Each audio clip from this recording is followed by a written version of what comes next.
Welcome to Mayfield Place, where the lawns are trimmed, the neighbors are nosy, and satanic rituals might be going on next door. In the Burbs, director Joe Dante takes a weed whacker to the white picket fence American dream, unearthing a paranoid slapstick horror comedy that has become a beloved cult classic. It's one of the earliest movies I remember loving as a young teenager. I still love it today as an adult, and in this episode of 80s Rewind, we're diving into all the comical madness.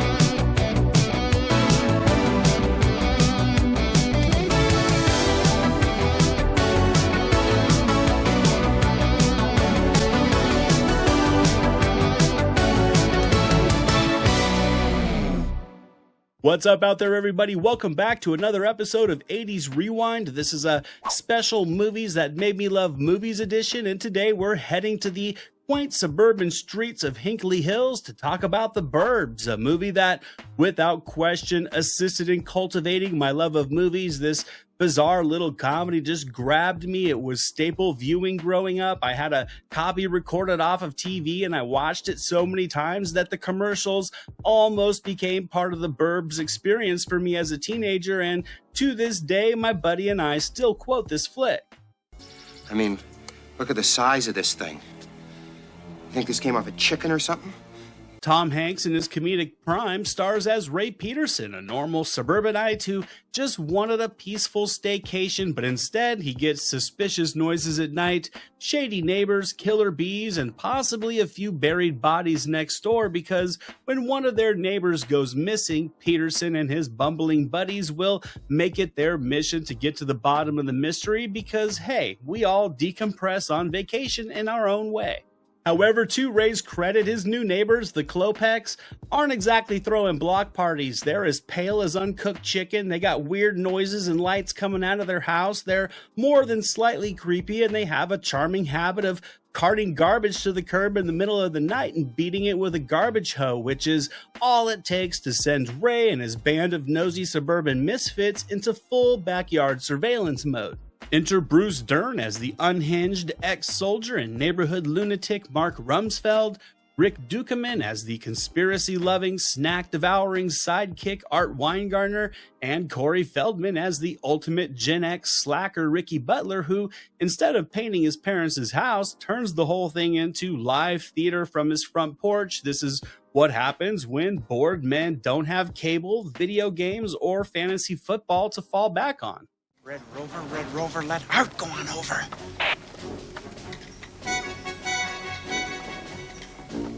Oh, that's great. Over. And Joe Dante, bless his heart, directs this madness like a cartoon come to life, mixing horror, slapstick, and just enough real-world paranoia to make you wonder what your neighbors are actually up to. And Tom Hanks, he's perfect, just playing the everyman that's slowly unraveling under cul-de-sac pressure. By the end, he's sweaty, screaming, quite possibly concussed, and Hanks easily kills this performance. He plays Ray like a man teetering on the edge of a homeowners association-induced nervous breakdown.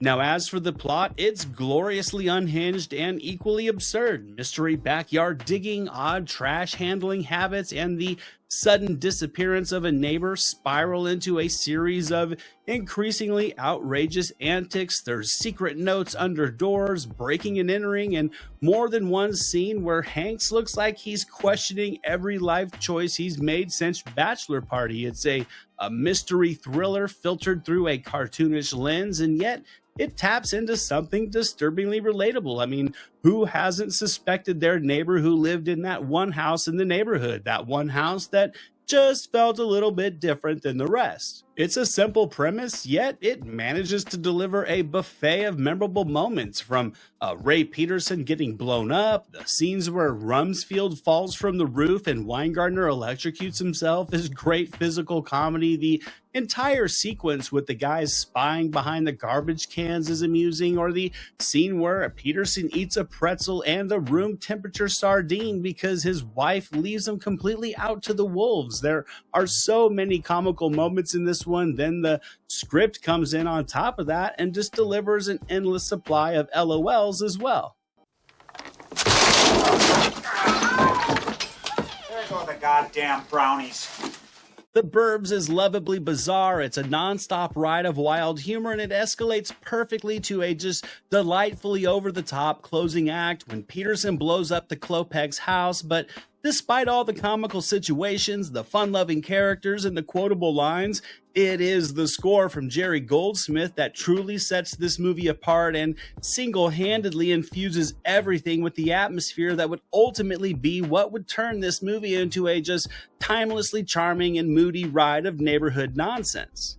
I recently watched the Joe Dante work print version on the Shout Select Blu-ray release. I highly recommend it. It's very cool with all the additional deleted scenes stitched in, but what really stood out was just how less impactful and overall engaging the entire viewing experience was without Goldsmith-eccentric scoring here. I mean, it really goes to show the impact music can have on a movie, because The Burbs as a movie is a vibe all to itself, and it's easily 80 to 85% because of what Goldsmith delivers here. Now, behind the scenes, The Burbs was a production bubble of its own. It was shot entirely on the Universal backlot, specifically Colonial Street. This is the same street later that would be used for Desperate Housewives. This is also the home of shows like Leave It to Beaver, which would actually be the house used for Ray and Carol's house, as well as The Munsters, which was used for Ricky's house that would never actually get painted during the story. And I mean, naturally for The Burbs, this was the perfect location to provide a fun, quaint, picturesque neighborhood to serve as the playground for this comically twisted story. God, I love this street.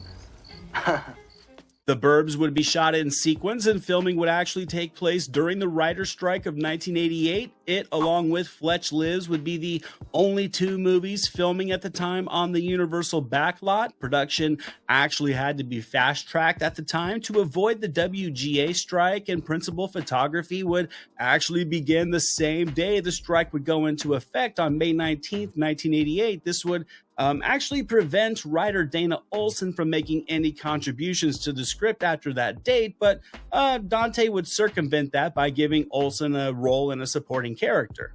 So this is where Dante would really rely on his cast and let them improvise heavily, especially Hanks and Dukeman, whose comedic energy here kind of veers between Abbott and Costello, and two guys who would absolutely get banned from the Nextdoor app. Bruce Dern came up with the idea of actually ripping the wallpaper on his own. Carrie Fisher came up with the idea of her and Hanks playing along to Jeopardy during the night sequence. Rick Dukeman ad-libbed many of his lines, one of them being the famous "Satan is good, Satan is our pal" line. I want to kill everyone. Satan is good. Satan is our pal. Now, allegedly, Hanks wasn't the first choice. He was actually brought in after Walter Matthau turned it down. I mean, imagine that version of The Burbs, just less sprinting across lawns and more grumpy lawn chair philosophizing. As much as I love Walter Matthau, I just absolutely think that Hanks was the better choice here. Released in February of 1989, The Burbs would actually open to lukewarm reviews, but it would get a modest box office haul, $11 million in its first weekend, finishing with a worldwide gross of $49.1 million against a reported $18 million budget. So not a flop, not a hit, just like Ray himself, caught somewhere between chaos and khakis. Critics were mixed, unsure how to categorize a movie that couldn't decide if it was a horror film, a comedy, or a commentary on Reagan-era suburbia, when really the whole time it was all three. But over time, The Burbs found its crowd. Home video and cable airings turned this movie into a VHS-era rite of passage. The Klopeks, played with just a gleeful menace by Henry Gibson, Brother Theodore, and Courtney Gaines, became the gold standard for terrifying weirdo neighbors. The line "it came with the frame" became a t-shirt slogan for hipsters before we even called them that, and Hanks's unhinged monologue near the end, "I've been blown up, take me to the hospital," remains one of his most underrated comedic freakouts. I've been blown up! Take me to the hospital! Take me to the hospital, I'm sick! So, in hindsight, The Burbs worked because it tapped into that universal suburban dread, the fear that Your neighbor isn't just a little bit odd, but straight up Klopek level strange. It's Rear Window with garbage cans and falling off the roof, and proof that the real monsters may live a few houses down from yours. So the next time your neighbor starts digging in the backyard in the middle of the night, just remember, you may not be paranoid, you might just be living in the burbs. This is Jack Burton in the Pork Chop Express, and I'm talking to whoever's listening out there. Survive a war, you gotta become war. I suppose we have to register you as a lethal weapon. You trying to say Jesus Christ can't hit a curveball?